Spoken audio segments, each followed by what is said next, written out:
কি আর বলবো, দুঃখের কথা রে ভাই। আমি একটু উঠে গিয়েছি সকাল সকাল 12টার সময়, তাই একটু হালকা করে বাইরের দিকে যাচ্ছি। তো এখনো দেখতে পাচ্ছি ঠিকঠাক সকাল হয় নাই, তাই একটু হালকা করে ঘুমিয়ে নেই।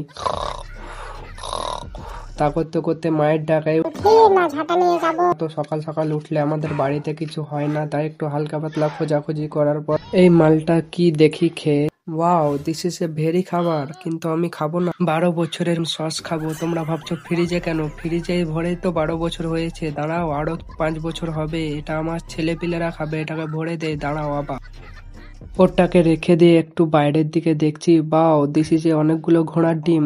একটাকে মেরে দেখি ফাটছে না, ফাটে না। দেখি, ওয়াও হেভি শক্ত ঘোড়ার ডিম, তো ফাটছে না। বাহ, ভালো ডিম। ওইগুলো হয়ে যাওয়ার পর আমি একটু হালকা পাতলা টিভি দেখছি, তখনই মায়ের ডাক, ভাতগুলো বয়ে নে। আমি পারবো না। পারবি না? তারা পুকুরে ফেলছে ভাত। যেছি রোম রোম ভাইও। আমার একটা বউ নাই বলে আমাকে দেখেছো কত কষ্ট করতে হচ্ছে। দাঁড়াও, আমি ফ্লিপকার্টে এখনই বউ অর্ডার দিব। দাঁড়াও। হ্যালো, হ্যাঁ বউ লাগবে 6,000, না 5,000 দিব। তোমরাও যদি আমার বউ দেখবে তো ফলো করো।